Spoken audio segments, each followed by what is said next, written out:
Wahidin. Teman-teman sudah melihat PowerPoint saya? Sudah ya? Sudah lah. Link tree-nya kemarin kan sudah saya bagi. Akhirnya mikir pempek. Nah, di sana itu ada materi tentang pembelajaran dan penilaian, ya kan? Pembelajaran dan penilaian. Nah, itu dapatnya malah bapak-bapak ente. Terus saya ngomong guyu, Mas, besok itu tarangan ayam saya itu tolong dikembalikan, Mas. Ayam saya nggak jadi bertelur, kasihan. Sudah 3 minggu nggak bertelur. Kompet Mas. Ini bullying nggak boleh ya teman-teman ya. Ini contoh bullying yang nggak bisa, nggak boleh dilakukan. Kemarin sudah disampaikan bahwa dalam pembelajaran ketika kita menerapkan profil pelajar Pancasila, apa saja kemarin yang bisa nyanyi, nanti tak kasih hadiah.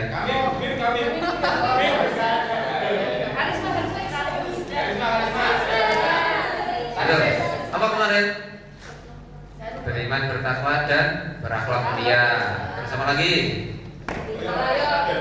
Gotong royong. Terus bernalar kritis. Akhirnya masuk rumah sakit. Terus apa lagi? Berkebinekaan global. Terus ayo 6 loh pokoknya. Mandiri. Terus satu lagi. Apa tuh? Gotong royong tadi sudah? Gotong royong sudah. Nalar kritis sudah? Mandiri sudah? Terus? Sudah, Pak. Sudah 6 kalau 1. Sudah. Kita ulang lagi apa tadi? Berketuhanan yang Maha Esa dan berakhlak mulia. Ini nanti wajib ada di setiap kita mengajar, ya kan? Yang kedua apa? Mandiri. Kalau mandi nggak boleh rame-rame. Saya tahu nggak boleh sendiri kita, nggak boleh rame-rame, ngawur ya. Nggak boleh rame-rame. Ya sudah. Terus apa lagi? Bernalar kritis. Gimana cara menumbuhkan nalar kritis? Masuk rumah sakit. Apa?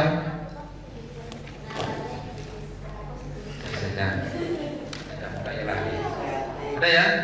Bernalar kritis, kreatif. Tadi sudah. Nah, itu saya kelewatan. Kreatif, bernalar kritis, mandiri, gotong royong, berkebinekaan global. Boleh dibolak-balik? Boleh. Nah, kemarin sudah saya singgung. Jadi profil pelajar Pancasila ini nanti diterapkan di 2 hal. Satu, di pembelajaran kita, berarti bagaimana dalam mengajar kita menerapkan nilai-nilai itu di setiap kita mengajar. Apakah harus ke semuanya? Tidak. Anda boleh tekankan mana yang esensi dari pembelajaran yang saya terapkan hari ini. Misalkan Anda ngajar hari ini tentang naratif teks, misalkan ya naratif teks. Dalam naratif teks ada apa? Satu yang selalu ada adalah berketuhanan. Gimana caranya? Kita ngawali belajar dengan berdoa, ya. Terus kita memberikan contoh cara berakhlak mulia. Maka guru sudah disampaikan bahwa guru harus menjadi suri tauladan, gitu ya. Gak boleh bully kayak saya tadi. Itu sarangan ayamnya kembalikan dulu ke rumah saya 3 minggu gara-gara kamu ayam saya nggak bertelur, itu tidak boleh. Tadi contoh ya. Terus bergotong royong. Pakai apa itu? Teori apa itu? Bergotong royong mengerjakan tugas secara kelompok. Nah, itu teorinya kooperatif learning ya. Terus kemudian ada mandiri. Ketika Anda ada tugas mandiri, ya harus mandiri. Jangan minta tolong guru lesnya. Itu contoh ya. Ketika dia bisa mengerjakan, jangan minta contekan temannya. Itu mandiri ya. Apapun hasilnya. Karena sekarang tidak ada KKM. Nah, masih ingat? Tidak ada KKM. Terus gimana penilaiannya? Menggunakan KKTP. Apa itu KKTP? Kriteria ketercapaian tujuan pembelajaran. Ini yang masih sering disalahartikan bahwa KKTP itu sama dengan KKM, itu salah. Ya, salah. Berarti gimana? Kita tidak perlu push atau paksa anak-anak mencapai KKM, tapi kita bimbing mereka untuk mengejar ketertinggalannya. Bagaimana nih kok maksudnya? Contoh sederhana begini. Si Jafar, dia sudah 2 minggu nggak pernah masuk. Gara-gara ngurusi rambutnya takut dipopol sama gurunya. Akhirnya dia takut masuk. Akhirnya karena 2 minggu tidak masuk, nilainya karena dia masuk sudah langsung ulangan, nilainya jelek. Apa yang harus kita lakukan sebagai seorang guru? Kita panggil, Mas, ini loh ya, kamu kok 2 minggu tak lihat nggak masuk, kenapa? Ini Pak, saya khawatir saya dicari orang yang jualan ayam. Akhirnya saya takut Pak, akhirnya saya sembunyi. Nah ini Mas, akhirnya gara-gara kamu nggak masuk, nilaimu sekarang dapat nilai 50. Nih kira-kira kamu apa yang harus kamu lakukan untuk mengejar ini? Kita kasih. Oh saya mau belajar Pak, oke. Kira-kira kalau kamu belajar lagi butuh waktu berapa lama biar kamu bisa ngejar ketertinggalan? Kamu pengen dapat skor berapa? Saya pengen dapat 70 Pak. Ya sudah, 2 minggu bisa? Bisa. Apa yang Bapak bisa bantu untuk mencapai skor itu? Ini KKTP fungsinya di sini. Apa itu? Bukan ditentukan kamu harus dapat nilai 80, tapi kita tanya lagi, kamu pengen dapat nilai berapa? Ini bedanya gitu ya. Sesuai yang harus ada kesadaran. Kalau dia nggak sadar, Pak 40 Pak, 50 aja Pak ya. Ya sudah 50 tidak apa-apa. Berapa minggu, berapa hari? Guru harus tentukan ngasih target berapa. Kita buat kesepakatan dengan anak dan kita bantu dia secara tidak langsung. Gitu ya.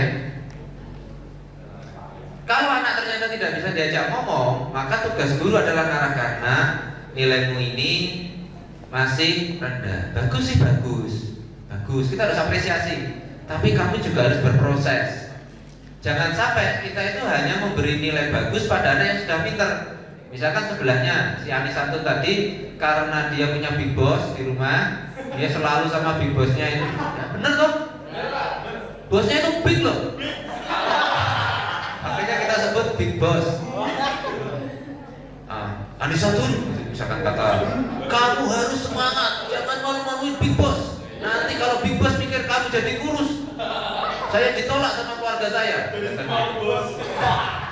Akhirnya dia termotivasi. Nilainya selalu 90.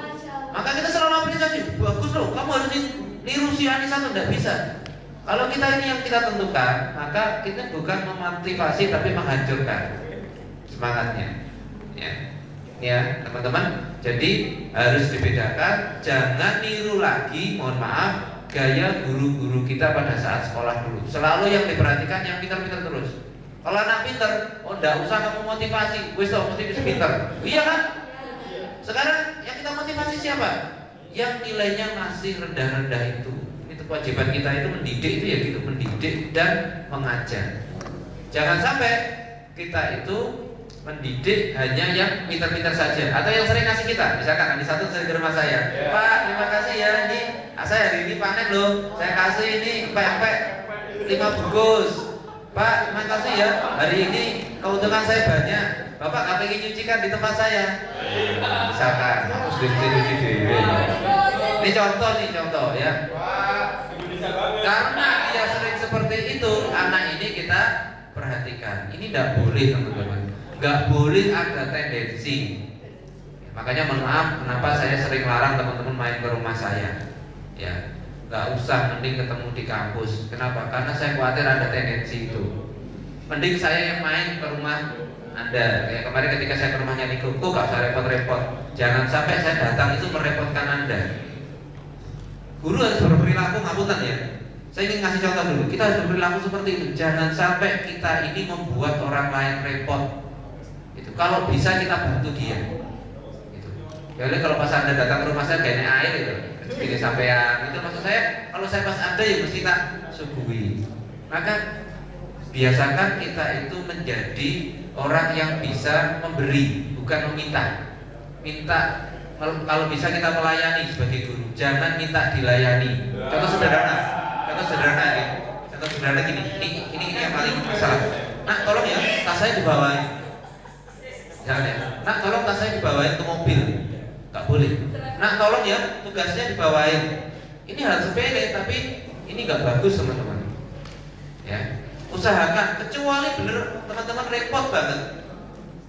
Jangan, Anda masih bisa bawa, misalkan ini tas masih bisa saya cangklok, buku masih bisa, tugasan anak saya bawa pakai tangan kiri. Allah sudah nyiptain Anda itu komplit. Bersyukurlah Anda, nikmati apa yang bisa Anda lakukan. Jangan sedikit-sedikit minta tolong orang. Kalau perlu kita itu nawari, apa yang bisa saya bantu. Ya. Ini penting, jiwa ini tolong yang dimasukkan dulu sebagai jiwa kita sebagai seorang guru. Ya, jangan dikit-dikit minta dilayani, dikit-dikit minta dilayani. Satu. Yang kedua, ketika Anda ngajar, bagaimana cara tadi kita mengetahui, ini sudah disinggung sama Pak Didin sedikit, kemampuan anak, potensi anak. Ya. Maka langkah pertama yang Anda lakukan adalah satu, berkoordinasilah dengan guru BK. Ya. Teman-teman yang kayak kemarin di SMA 2, kenapa saya approach banyak ke guru BK? Tujuan saya satu, saya bangun komunikasi sama beliau. Nanti kalau teman-teman ada masalah, yang paling Anda harus sering kunjungi adalah BK. Ya, BK itu perannya sentral di situ. Untuk mengetahui masalah, Anda mau curhat, Bu, saya ketemu siswa seperti ini, kira-kira ada solusi apa ya Bu? Guru BK. Ya. Kedua, wali kelas. Kenapa? Wali kelas itu yang tahu seluk-beluknya anak. Selain BK, wali kelas ini sudah tahu. Oh, siswaku si fulan kae anake wong sugih. Si fulan kae anake wong kiri. Apa tadi ya bahasa ini kontradiksi? Si kiri.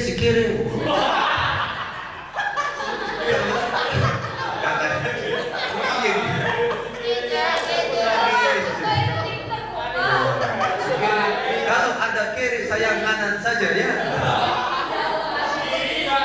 Oh kiri, ya sudah, gitu ya. Ini BK terlalu ngantuk, boleh lah. Tak apa.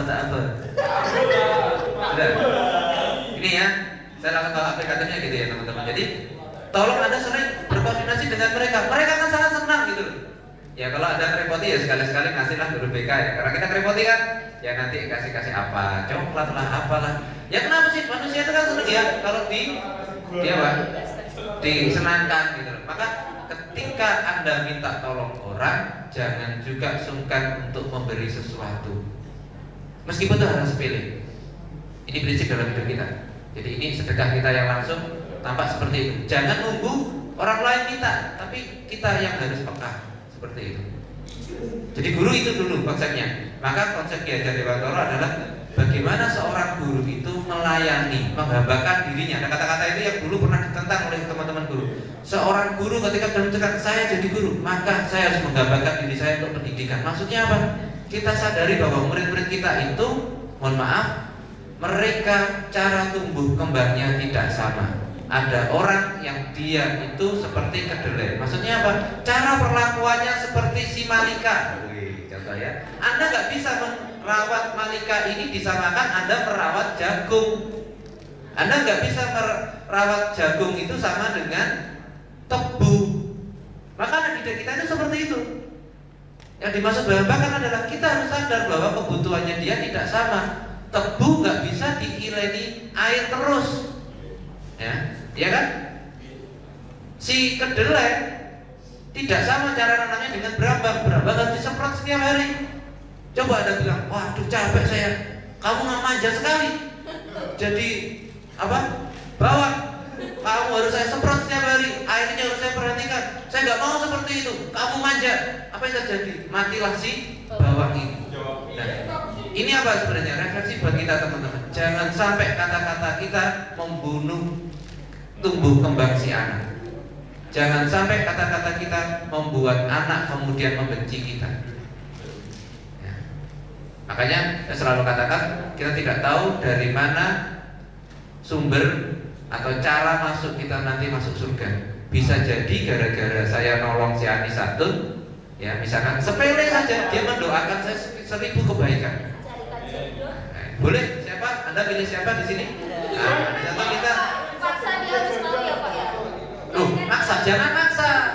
Tapi nanti tak ajari cara nih dongo ben oleh.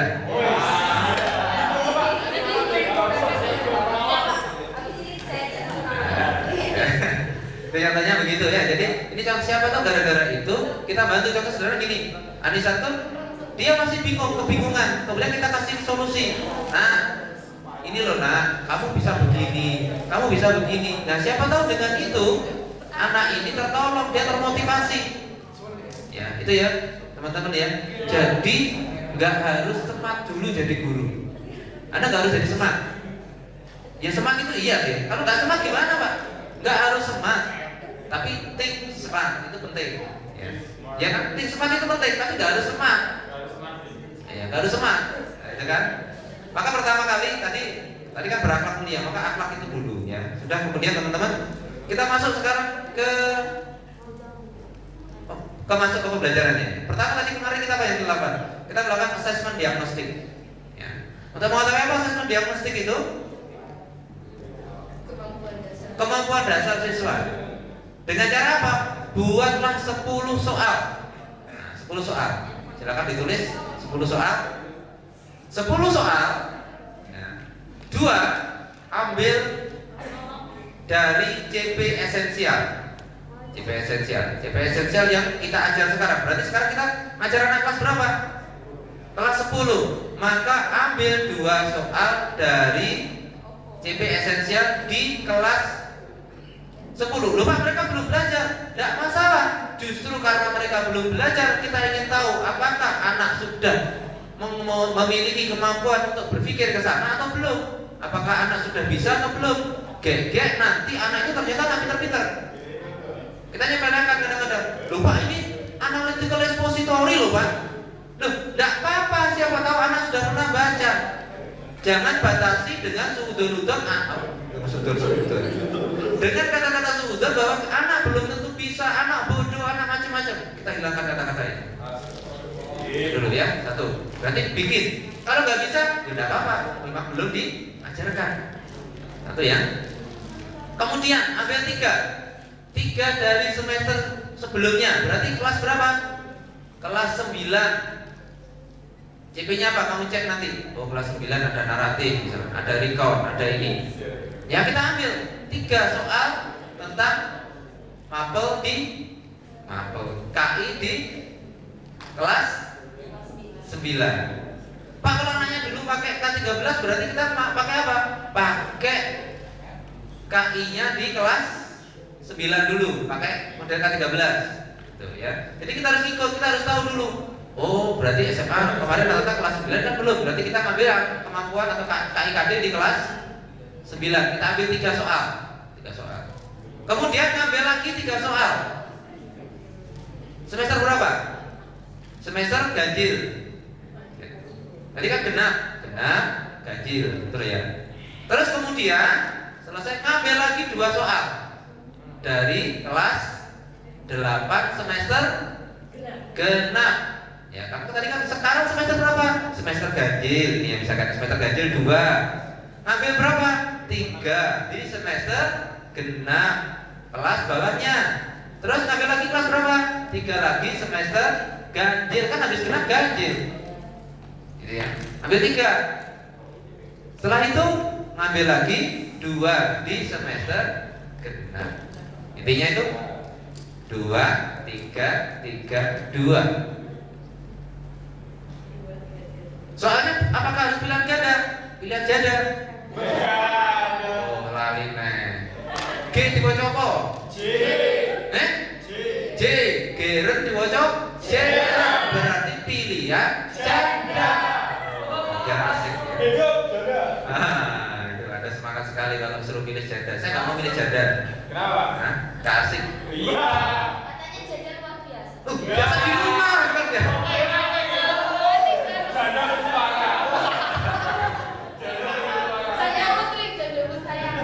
Janda putri, janda campuran. Oh, ganda.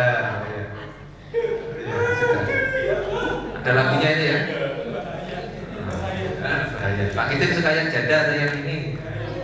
Kalau saya bikin soal, saya biasanya soal pilihan janda. Pilihlah pilihlah jodoh. Pilihlah jawaban yang kamu anggap sesuai dengan Anda. Kan ya gitu ya. Ya teman-teman. Nah sekarang dari Anda boleh pilihan ganda, boleh urean. Apa yang muncul di situ? Kalau Anda membuat soal itu pilihan ganda, maka opsinya harus jelas. Satu, jawaban yang benar. Ya, jawaban yang benar. Kedua, jawaban yang setengah benar. Ini penting. Jadi kalau bikin soal nggak boleh ngawur. Yang penting kan jawabannya benar Pak. Sisanya tak geser salah, nggak boleh. Anda kalau bikin soal itu harus, kalau untuk ini ya asesmen diagnostik, satu benar, dua setengah benar, satu salah. Kenapa kok demikian? Karena kita biar tahu apakah anak paham utuh, paham sebagian atau tidak paham. Maka nanti nilainya ada nilai 1, nilai setengah, nilai 0. Paham ya? Jadi persoalan ini kita bikin. Nomor 1, ini teori statistik bisa kan? Dikunci di jawaban tertentu pakai fungsi if, nanti if jawabannya A sama dengan ada ahlinya, serahkan pada ahlinya ya. Statistik bisa ya? Tidak bisa tak suruh ngajarin Mr. Irwan. Nanti jawabannya nggak boleh A semua, diajak tetap diajak. Tapi kalau anak pilih jawaban, misalkan jawabannya benar A, ya, A itu benar, maka nilainya sama dengan 1. Kalau nilai jawabannya B, maka jawabannya setengah. Kalau nilai jawabannya C, nilainya setengah. Kalau nilainya B, nilainya 0. Apa ini maknanya? Kalau anak pilih jawaban A, berarti dia paham utuh. Kalau dia pilih jawaban B, dia paham setengah. Nah, ya paham. Tapi mungkin caranya salah. Atau dia pahamnya hanya separuh-separuh. Oh iya, aku yang kayak ini. Nah, siapa tahu terjadi sesuatu yang belum dipahami secara utuh. Contohnya, Anda itu kan belum paham utuh tentang pernikahan. Kamu kan masih kajian teori. Kalau lakoni tenan belum karuan iso. Tapi Pak Kitin itu sudah paham utuh. Saya nggak pernah tanya Pak Kitin, gimana Pak caranya Pak? Asik loh. Anda tahu asik itu dari mana? Anda sudah melakukan. Anda kan belum melakukan. Masih pahamnya paham setengah. Tapi bagi yang sudah nikah sudah paham utuh. Makanya nikah dulu. Nah, makanya nikah dulu, baru dirasakan. Nah, Anda itu belum apa-apa sudah takut untuk nikah. Enggak Pak? Oh, sudah. Assessment diagnostik clear ya. Nanti ada 2 yang non kognitif, tapi itu nanti kerjasama saja dengan guru BK. Tadi untuk mengetahui anak. Ketika kita sudah tahu, kita lihat per soal tadi. Berarti kan kalau 2 soal yang di atas itu berarti anak kalau belum paham atau pahamnya setengah, wajar karena dia anak belum menguasai CP tersebut, gitu kan? Tapi kalau anak belum paham di kelas 9, ya, baik semester 1, semester 2, ini berarti ngeri. Ini tantangan buat Anda. Anda harus kerja keras membuat anak siap untuk masuk ke pembelajaran Anda. Maka kalau Anda tahu bahwa di kelas Anda banyak anak yang tidak siap, langkah pelajaran Anda adalah Anda jangan ngajar materi sekarang dulu, tapi siapkan 1-2 minggu anak untuk siap ke materi itu. Dengan cara 1, Anda memberi penugasan terstruktur. Anda bisa juga dengan memberikan tambahan. Ini kenapa makanya orang harus sertifikasi itu di sini. Anda nggak sertifikasi, berarti nggak wajib kasih tambahan. Biarkan gurunya. Tapi kalau diminta sama gurunya, nah, do, sampean ya sing ikhlas ngasih tambahan karena Anda ada di bawahnya guru pamong, maka Anda selalu mengatakan siap mem, siap sir. Tentara harus siap. Tentara harus siap, tentara harus hitam, maka yang hitam harus siap. Yang putih yang harus hitam. Enggak, biar. Itu ya, teman-teman yang pahamnya sampai ini dulu.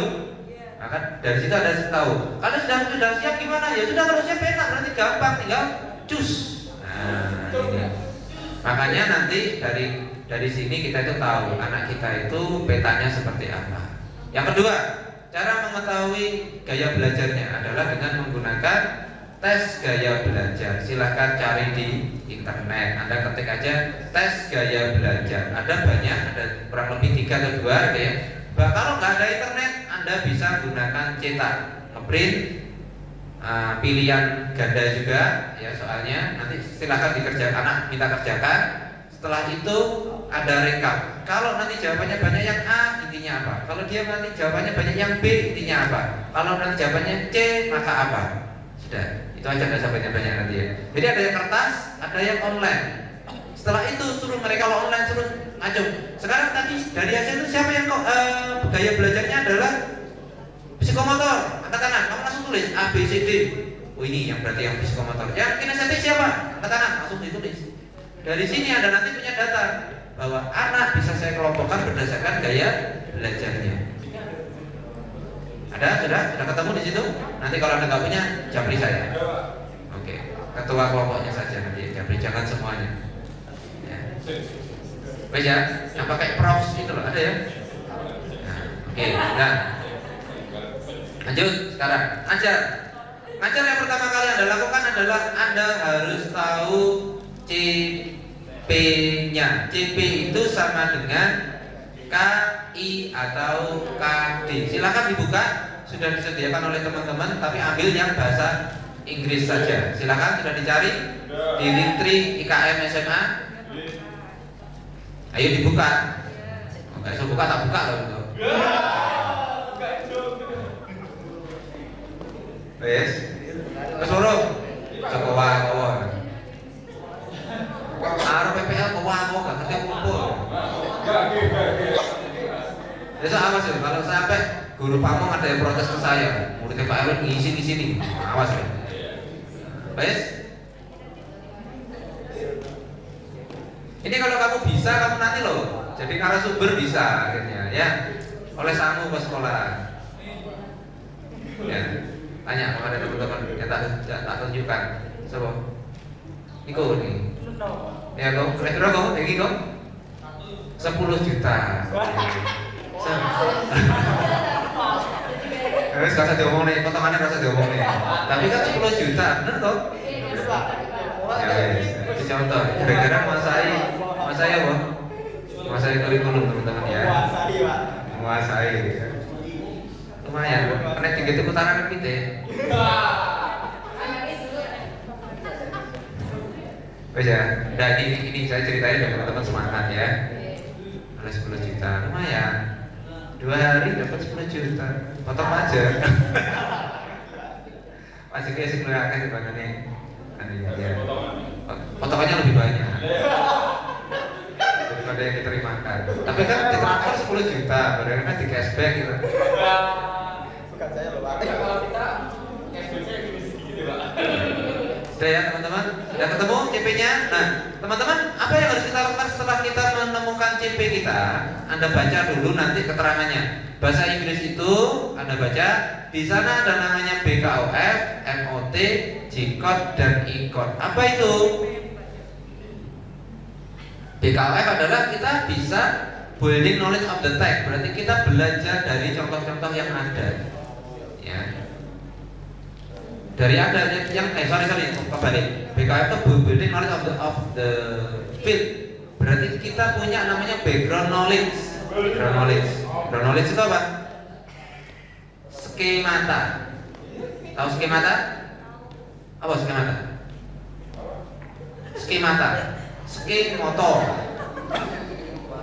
Mata ske. Mata saringan, bukan. Akur. Apa skemata? Pengetahuan yang kita peroleh sebelumnya. Contoh sederhana, anak mungkin sudah paham simple present sebelum dia belajar descriptive text, maka asetnya adalah simple present.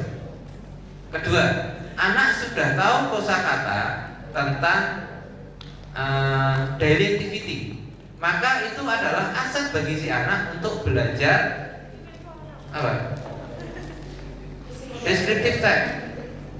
Ya kan, simple present, nah, ya kan, makanya disebut sebagai background knowledge. Anak sudah pernah belajar teks deskriptif waktu SMP meskipun sangat sederhana, maka ini menjadi aset yang bisa membantu kita membuat anak belajar lebih mudah. Maka gali dengan cara pertanyaan-pertanyaan nanti. Ada yang bisa simple present? Oh ya saya. Coba sebutkan apa itu simple present, berikan contohnya, dan sebagainya. Itu cara Anda. Maka kita wajib pinter-pinter memancing di air yang jernih. Kalau itu memancing di air yang kotor, karena berani kotor itu baik. Easy. Jadi Oh iya, karena ada mesin cuci. Balik lagi. Balik lagi, nyuci baju dapat pempek. Nyuci 10 kilo gratis di setrika wajahnya. Ya sudah lanjut nanti Bedika sama Mas Julio. Ini kerjaan ya, kami video saya. Enggak ada video ini terlalu gak lucu, gak akan di-cut nanti dia. Nanti ditayang di YouTube, gak muncul lagi kata-kata yang tadi ya. Sudah, kita lanjut. Nah teman-teman, kalau sudah ya kita tahu BKOF kita namanya MOT. MOT itu apa? Anak mengamati dari contoh-contoh yang ada. Maka Anda ketika nanti bikin modul ajar wajib menyertakan beberapa sumber ajar, nggak boleh hanya satu. Contoh, Anda mau ngajar naratif teks, maka Anda wajib mencari beberapa contoh teks. Nggak boleh hanya ngandalin satu buku paket. Pak, buku paketnya ada Pak, buku siswanya ada Pak, saya itu aja udah cukup Pak. Nggak boleh, kenapa? Anak itu tidak gampang puas. Gak kayak sampean, itu ini gampang puas. Ya toh? Kayak tugas dosa ini. Nah, besok rangkum ya dari buku ini.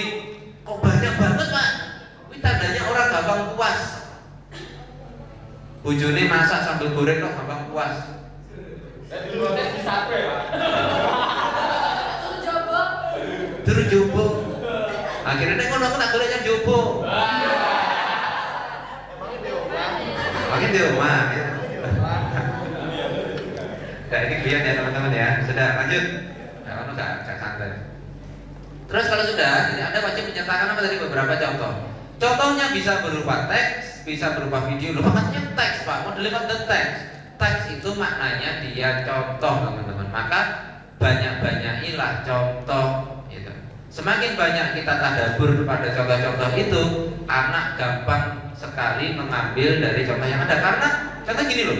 Nah, ini ada contoh cewek seksi versi majalah Trubus. Majalah Trubus itu mengatakan bahwa cewek seksi adalah cewek yang gemuk-gemuk. Maka cewek gemuk adalah cocok untuk majalah Trubus. Lagi, majalah Playboy mengatakan bahwa majalah Playboy itu adalah cewek cantik adalah cewek yang terbuka semuanya. Contoh, terbuka hatinya, kamu pikiranmu negatif ya. Terbuka wawasannya, kamu tuh negatif-negatif. Sementara majalah Kartini menyatakan adalah cewek yang feminim adalah cewek yang seksi. Tertutup semuanya dengan batik. Berarti sekian batik aneh berarti enggak seksi. Akhirnya sampai direwangi batik yang tato. Repot.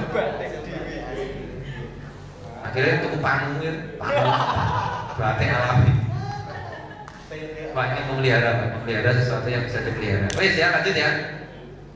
Ini berarti kita memberikan sudut pandang kepada anak. Anak silakan milih mana yang disukai. Nah, Pak, kalau tadi anak itu sudah tahu bahwa anak ada yang auditori, kinestetik dan visual. Cara ngajar saya gimana? Sediakan nanti 3 macam model pembelajaran. Wah, ini yang perlu diperhatikan. Orang visual senengane delok sing obah. Ingat, lihat yang obah, lihat yang menarik untuk di mata. Maka kalau Anda cari videonya harus ada grafiknya. Grafik yang muncul misalkan dia nerangin sambil ada coret-coretan potun misalkan ya. Anda bisa pakai apa itu? Yang ini itu gambarin apa? Ya. Canva bisa, apalagi PowerPoint yang ada data-data di situ ya. Wih, kalau ada cerita naratif ada gambarin maling kondang gitu. Tahu? Misalkan suatu hari Alkisah, once upon a time maling kondang. Wants to go. Ya kan kondang ya. Jangan jangan. Wanted to go to mana misalkan Merauke. He asked permit to his mom. Ini gambarin ngono. Maling kondang rambutnya ini obor. Masa ngomong, "Mom, I want to go to Merauke. I want to look for a beautiful girl there." Itu sebagai ada gambarin, itu menarik buat visual itu loh. Sementara yang auditori, kalau kamu cari video yang model gitu, kamu sajikan dia keturun, kamu menarik belas untuk anak auditori. Maka contoh podcast, contohnya gini berarti kalau model Pak nggak ada gimana Pak, saya nggak nemu Pak. Kamu bikin sendiri videonya. Contohnya Anisatur Nasirov dengan sebelah kita bikin podcast. Misal satu jadi guru, satu jadi penanya. Misalkan contoh gini, Max, do you know narrative tech? Oh yes, I know narrative tech. What is narrative tech? Narrative tech is bla bla bla bla. What is part of narrative tech? Dia jelasin lagi. Maka auditori senang dijelasin model begitu. Ya, paham? Contohnya begini, boleh kalau baru ada bagiannya. Contoh untuk memahami boleh seperti itu. Itu contoh membuktikan auditori. Nah, bagaimana dengan kinestetik? Kinestetik gak senang kok delok. Senangnya dia harus meraba, menyentuh. Ya, pokoknya cang senangannya uwi. Modelannya kambing. Kami muflihun, mau sampai iya enggak rupa motor ya. Gimana berarti dia harus melakukan sesuatu, maka minta dia. Anak-anak ini yang untuk kinestetik, ibu atau bapak punya tugas. Kamu silakan pergi ke perpustakaan, cari buku yang judulnya ini.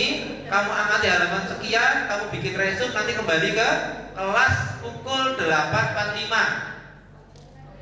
Itu caranya ya, bukan dikasih video, bukan dikasih apa mau podcast, tapi minta dia melakukan sesuatu.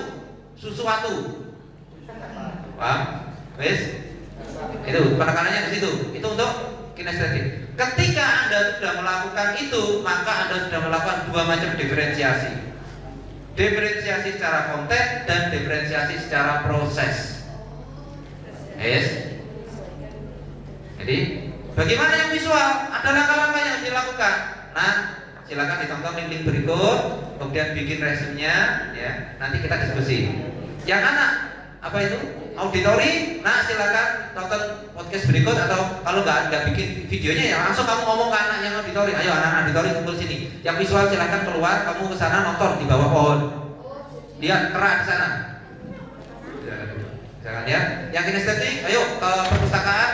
Cari buku-buku berikut, kamu rangkum, ya, bikin gambarnya dan sebagainya.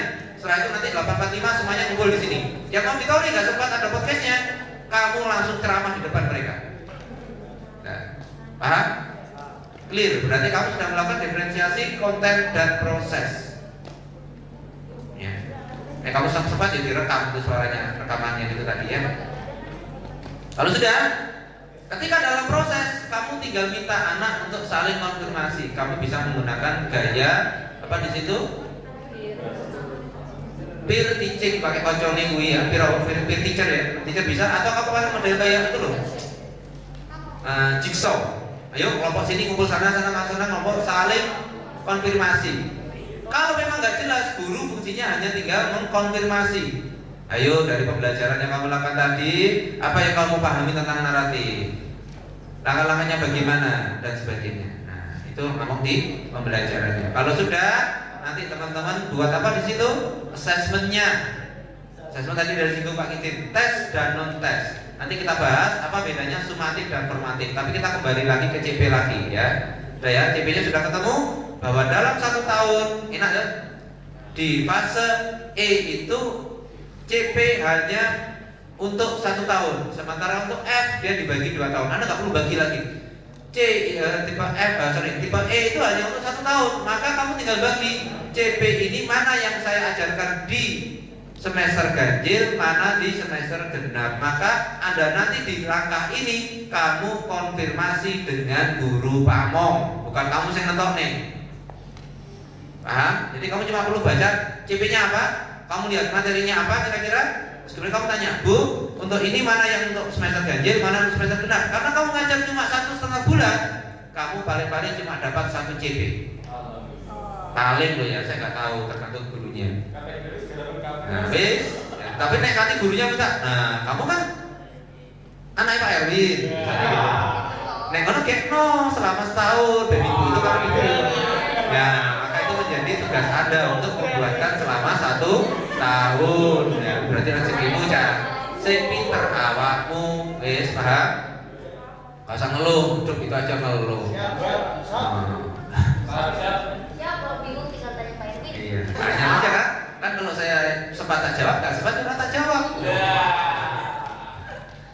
Wes, lanjut. Nah, CP sudah. Dari CP itu kita buat namanya apa kemarin? TP. Apa itu TP? Tujuan pembelajaran. Kamu harus lihat, oh materi ini itu tujuannya kira-kira apa sih? Kita detailkan nanti. Caranya kamu lihat nanti di PowerPoint sudah ada. Ya, contoh di situ. Gitu ya. Dari situ TP sudah ada. Kita buat apa kemudian? ATP. Alur tujuan pembelajaran. Dari situ nanti akan muncul alokasi waktunya, ya kan? Alokasi waktunya materi ini berapa JP. Wes, itu ya. Sampai ini dulu ada yang mau ditanyakan? Takut murah. Sampai kuah ya. Ngisi nih nanti. Ya, silakan. Pak, berarti kan JP, TP, ATP lalu menjadi modul ajar. Modul ajar. Modul ajar ini untuk per meeting atau bisa mulai akumulasi semuanya? Modul ajar apakah harus per meeting? Nah, jawabannya TP kan per meeting. ya, per meeting akhirnya diminta meeting akhirnya. Nah, sekarang saya jawab tenanan nih. Modul ajar itu membahas satu CP idealnya. Satu CP kalau bisa ya. Satu CP. Berarti gimana? Boleh beberapa pertemuan. Kayak lagu dangdut ya, pertemuan. Nah, wes motor itu nyanyiinnya kok bengian. Nanti kau cari langsung yang buli kabeh. Langsung ke tipis. Sudah kita lanjut. Ya jadi satu CP kamu breakdown menjadi beberapa pertemuan. Di sana di bahasa Inggris itu teman-teman ada namanya mendengarkan dan ya, kali. Cara bilang tak ulang loh sini. Pakai biji loh. Ada tak kasih nilai A loh kata-kata. Itu mending garapannya contoh uang mana elek mau saya pakai biji A, itu mending pakai biji A itu apik. Ya. Apa? Mendengarkan dan menyimak. Maknanya apa ini? Apa bedanya mendengarkan dan menyimak? Kamu cek di CP, kamu lihat CP-nya bahasa Inggris. Apa itu kompetensi? Kalau dulu nyebutnya kita kompetensi ya. Kompetensi di mendengarkan itu apa? Apa itu menyimak? Kamu pahami dulu sih. Coba kamu baca.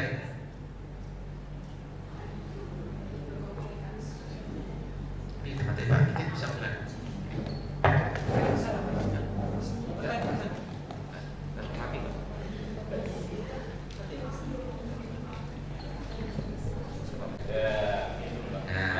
Sini ingat tujuan akhir dari bahasa Inggris itu level B1 CERP. Kok kamu nanti jadi guru bahasa Inggris kalau sudah jadi guru beneran ya? Lulus SMA, bocah takon bahasa Inggris. Hello, what's your name? Apa toh? What's your name kuwi? Wah, berarti kamu gagal ngajar bahasa Inggris. Ingat ini kata-katanya apa aja di sini? Mempertahankan interaksi. Juara bertahan. Jangan ngomongan iso, mau ngewes 5 jam, lancar. Kamu ada anak ngomong bahasa Inggris 5 menit wes ketokne keringet. Berarti tanda-tanda dia mengalami apa? Apa? Tidak normal. Iya, dia mengalami jantung. Jantungnya sama lemah. Enggak, dia berarti belum bisa ini ya, standarnya ada di gurunya gagal. Kemudian mengungkapkan ide pokok pikiran utama yang ingin disampaikan secara komprehensif. DE duwe angen-angen duwe karep iso ngomong. Misalkan kamu melamar anak ibu pakai bahasa Inggris iso. Loh iya, tapi itu levelnya kan ini loh kata-katanya. Mengungkapkan ide pokok pikiran yang ingin disampaikan secara komprehensif. Toto. Paham ya? Kalau dia bercerita, dia bisa bercerita dengan menggunakan bahasa Inggris secara runtut, mudah dipahami, gak bulet. Sampai yang presentasi cek mulai kayak. Jadi gini Bapak, hari ini kita akan mempresentasikan sebuah materi berjudul ini. Jadi gini Pak ya tadi. Apa ya? Lari Pak. Berarti kita gagal di sini. Public speaking kita jelek. Ya. Mari kita belajar mulai hari ini ya. Tuntutan nih. Anak SMA aja ada dituntut itu. Lah Anda kudu iso luwe. Teman-teman ya, belajar ini ya. Butuh skill public speaking. Selanjutnya, lebih lucu ya Pak. Si Oktan itu jadi buat lucu. Saya malu. Mempertahankan komunikasi walaupun terkadang masih terdapat jeda oleh mikir kuwi oleh manusiawi, wis ya. Lanjut, ini nanti ada nih PKOF tadi sudah baca di sini. Kita langsung lanjut ke tujuan bahasa Inggris. Ini sudah.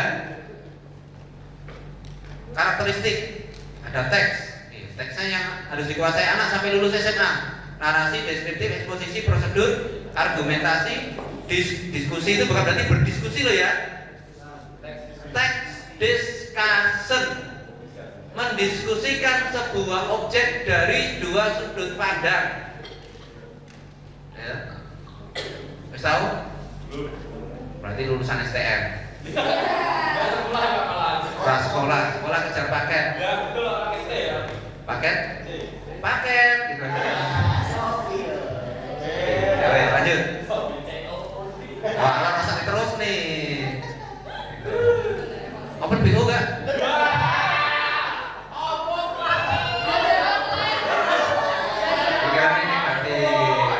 Pikirannya negatif. Bocah saiki. Ini merubah paradigmamu itu masih dia dari satu sudut pandang itu berarti. Open BO ya masih BO sebenarnya apa sih? Belajar online. Loh iya toh, Pak ambil paket dulu. Paketnya pakai 1 bulan per 2 bulan. Nah, terus kemudian pakai model daring apa? Offline. Daring. Oh, daring. Akhirnya daring sekali ya. Sudah, ini ya. Terus lagi ingat, di sini kata-katanya adalah student center. Maka kita wajib membuat anak sing pinter ngomong, bukan guru nih. Kok kamu jadi guru merasa bangga? Saya adalah guru yang pinter. Muridnya kewako, berarti kamu nggak bisa mentransfer pengetahuan Anda kepada murid Anda.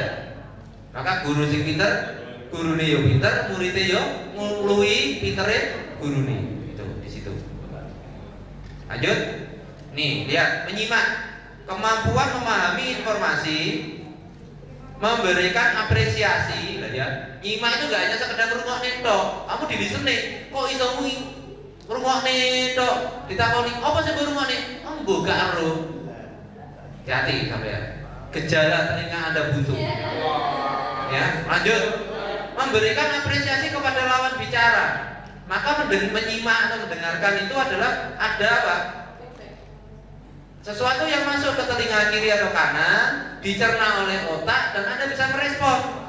Kok wong gak iso merespon gegek DE stroke. Hati. Di situ ya, gagal merespon. Kamu ditembak cowok atau cewek, kamu cuma meneng. Wah, alamat. Gawe nyambung gede. Alamat blue screen. Wes. Sudah ya. Nih ya, katanya di sini loh ya. Saya baca ini loh ya. Motoku serapat tinggi atau sama ini aja. Makanya jangan sering-sering lihat komputer. Ya Niko, tolong tayangan-tayangan tidak ada hubungannya dengan pembelajaran di laptop dihapus. Sebentar, viewnya di zoom bisa. 120. Nah, kita ya. Ini ya. Tadi ya, menyampaikan tanggapan secara relevan dan kontekstual, paham ya itu ya. Terus ada lagi di sini, proses terjadi dalam menyimak mencakup kegiatan seperti mendengarkan, mengidentifikasi. Ingat teman-teman, ini adalah kemampuan yang wajib dimiliki oleh anak. Apa itu? Mendengarkan, mengidentifikasi, memahami, menginterpretasi bunyi, bedakan antara te, de, ce, she, dan sebagainya. Pronunciation. Gak lulus balik semester loro. Gak bisa beda deh suara balik semester loro. Untung aku bisa lulus. Ya gitu ya. Terus keterampilan menyimak juga merupakan kemampuan komunikasi non verbal. Apa maksudnya? Kamu mungkin gak harus ngomong, tapi kamu bisa menuliskan kembali. Ya kan? Ini maknanya. Gak harus ngomong. Kenapa? Karena tidak diminta untuk merespon secara verbal, tapi disuruh merespon secara tertulis dalam bentuk cerita kembali, mungkin dalam bentuk rangkuman, ya, mungkin dalam bentuk teks yang lain, bisa. Itu. Paham ya sampai sini konsepnya? Itu namanya menyimak, jangan salah mengucap ya. Memberi minyak. membaca, memahami, menggunakan, refleksi teks sesuai dengan tujuan dan kepentingannya untuk mengembangkan pengetahuan potensi seseorang agar ia dapat berpartisipasi dengan masyarakat. Maka kemampuan ngomong kui adalah sampeyan kudu iso menyampaikan sesuatu kepada orang lain. Sampeyan pirang-pirang tahu bahasa Inggrismu kon ngomong pakai gak iso. Ayo ngomong pakai bahasa Inggris. My name is sampai 5 jam. My name is namanya A, gak ada my name A gitu. Contoh ya. Terus memirsa, itu yang biasa disampaikan oleh Tukul. Memirsa. Apa itu? Kemampuan memahami, menggunakan dan merefleksi teks visual. Teks visual itu contohnya apa? Ini loh, teks visual tak dulu ini. Kamu nggak dulu aku jenenge teks visual karena nggak kena gue stabilo. Kena gue stabilo. Bisa nggak? Bisa? Ayo jajak stabilo deh. Nggak bisa. Namanya apa? Teks visual. WA itu adalah teks visual. IG visual. YouTube teks enggak. Wes ya, itu yang namanya apa tadi? Memirsa. Apa itu? Terus berbicara, menyampaikan gagasan, pikiran serta perasaan. Nah, kalau kamu masih jomblo, berarti kamu belum bisa berbicara. Karena kamu belum bisa mengungkapkan perasaan Anda kepada lawan jenis Anda. Nanti silakan hubungi Pak Idin. Cari nanti bagaimana Pak cara menyampaikan perasaan saya kepada si dia. Nanti saya baru posting trik jomblo-jomblo kalau ingin dapat jodoh nonton FB saya barusan saya posting. Nah ya, selanjutnya ada menulis. Kemampuan menyampaikan, mengkomunikasikan gagasan, menginterpretasikan, mengekspresikan, kreativitas dan mencipta dalam berbagai genre teks, tertulis dengan cara efektif dan dapat dipahami serta diminati. Loh, kata-kata kuncinya berarti sampai harus jadi marketing yang handal. Latihan. Nah, nulis membuat orang kemudian mau muat dengan Anda. Hati-hati sampean. Nulis surat cinta kepada seseorang kok dirobek. Berarti Anda belum bisa menulis dengan baik. Ya, karena nggak diminati oleh pembaca. Selanjutnya, mempresentasikan. Ya, yang dimaksud mempresentasikan nggak hanya sekedar bikin PowerPoint, tapi juga menyampaikan apa yang ada di PowerPoint. Ingat teman-teman, PowerPoint bukan Power Center. Ya, ini biasanya saya lihat mahasiswa itu naik presentasi, kalimatnya gowo-gowo, apa yang ada di situ semua dibaca. Itu jenenge kamu bukan presentasi tapi moco. Ya, sudah ya jelas ya. Kemampuan memaparkan gagasan secara fasih, akurat, dapat dipertanggungjawabkan, bukan hoax. Ini. Jadi kalau tadi Anisatun Nasiroh itu penjual apa bang? Pepek. Maka harus bisa membuat presentasi. Bapak Ibu Guru, hari ini saya akan mempresentasikan empek-empek rasa yang pernah ada. Dibuat dengan ketulusan hati dan murninya cinta. Disajikan dengan penuh kehangatan dari hati yang membara. Silakan dinikmati dengan keikhlasan dan uang yang sudah disiapkan. Silakan begitu. Nah, ya, itu contohnya ya. Kudu iso menunggu aku. Saya gak iso ya. Gara-gara kenal Anisatun Nasiroh dan Dinia, saya termotivasi. Dinia saja bisa jualan. Ya kan? Masa saya nggak bisa menjual orang? Jual potensi yang ada. Wes ya. Ini contoh di sini loh. Sesuai dengan ini loh. Maksud aku pocong ini ya. Wes ya, paham ya. Berarti mempresentasikan di sini memaparkan gagasan secara fasih, akurat, dapat dipertanggungjawabkan dengan cara komunikatif melalui berbagai macam media, visual, digital, dan audio visual. Pahami kata-kata itu. Visual kena didelok, digital berarti bisa diakses. Terus audio visual bisa dirungokne kalau didelok. Berita berupa apa? Radio. Audio visual radio lu. Video. Bakul pek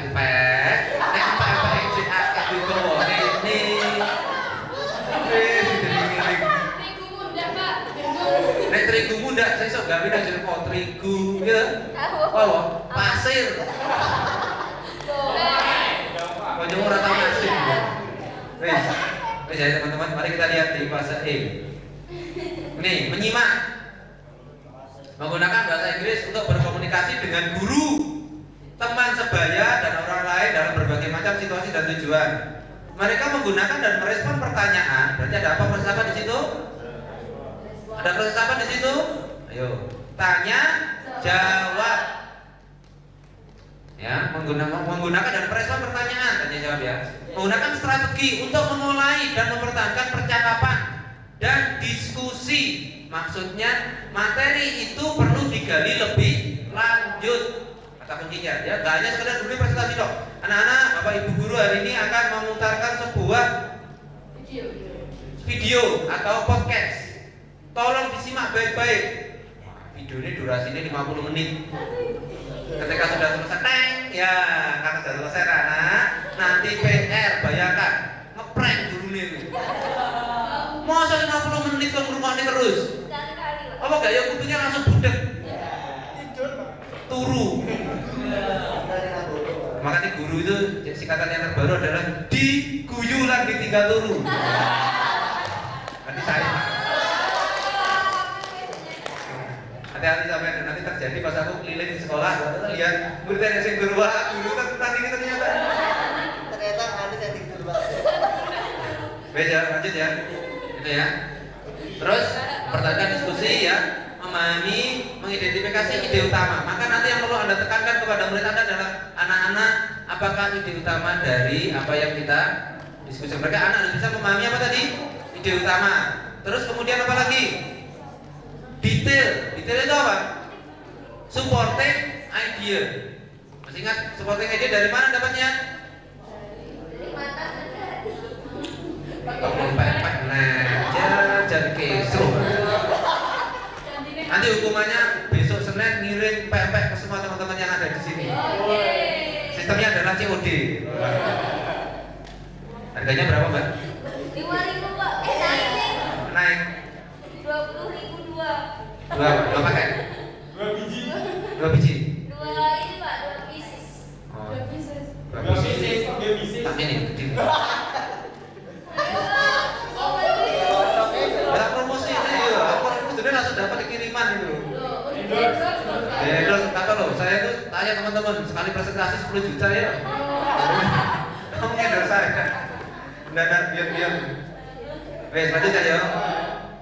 Kalau saya tanya Nikol, nggak percaya. Lanjut. Ya tadi menggunakan bahasa itu tadi. Terus memberikan pendapat, membuat perbandingan. Teman-teman jadi ini ya. Jadi ketika Anda menganalisa ini yang pertama dicari apa? Satu, konten sama ayo lali. Ini sing email aku. Bukan saya Pak. Dino lah. Kompetensi. Kompetensinya apa di sini? Jadi menggunakan, merespon, ya, mempertahankan, memahami, mengidentifikasi, terus, itu ya, menyampaikan opini, ya kayak gitu nanti ya. Terus memberikan pendapat, membuat perbandingan, itu adalah kompetensi yang wajib dikuasai anak. Materinya apa saja tadi? Apa di situ materinya? Teks, gitu. Terus apa nih? Topik. Mana?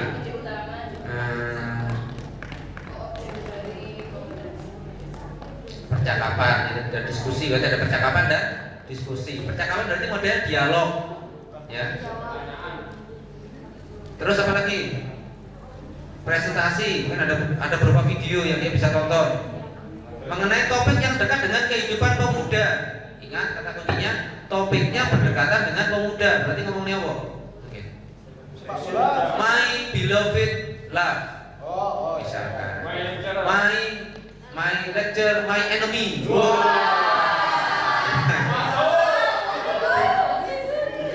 Tapi ini ketemu dosen ini bisa api suat terus saya. Nah, itu saya.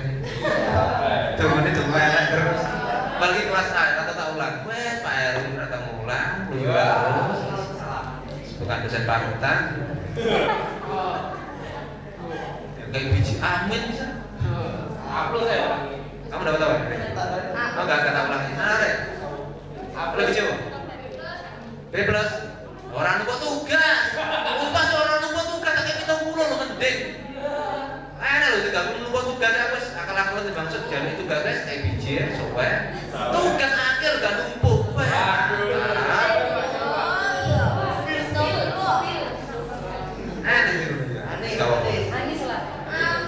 Wes itu ya. Nanti kita ya. Terus kemudian ya ini ya.